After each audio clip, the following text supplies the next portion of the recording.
kasama ko ang ating Be the Player of the Game, RR Garcia with 25 points, 3 assists, 5 out of 7 from the 3-point area. RR, first quarter scoreless, uminit second quarter tuloy-tuloy ng fourth. Hindi ikaw yung usual suspect pagdating sa opensa, pero saan mo ba nahugot itong ganda ng game mo for today? Wala naman kasi kailangan namin tong game na to, game 1. Kasi sabi nga ni Coach na may history yung San Miguel na natatalo sa first game. Kaya talagang pinatunayan namin na hindi kami matalo ngayon.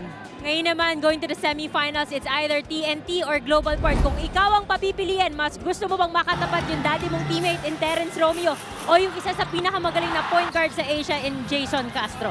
Sa akin naman, wala naman kami pinagpipilian kung sino mananalo sa kanila. Paghahandaan talaga namin. Ngayon, RR, after this game, ano sa tingin nyo yung kailangan nyo pang gawin sa practice to be able to be more prepared pagdating sa semifinal? Siyempre yung defense namin kasi yun talaga yung nagpapanalo sa amin yung defense. Kasi given na yung offense namin kasi lahat naman may mapupuntahan kami. And RR, it's your chance para bumate. Go ahead. Binabati ko yung mga taga Sambuanga, mama, ate ko, tapos papa ko lagi sumusuporta sa akin. Yung baby ko, si Baby Rian, yun. Thank you very much, RR, and congratulations.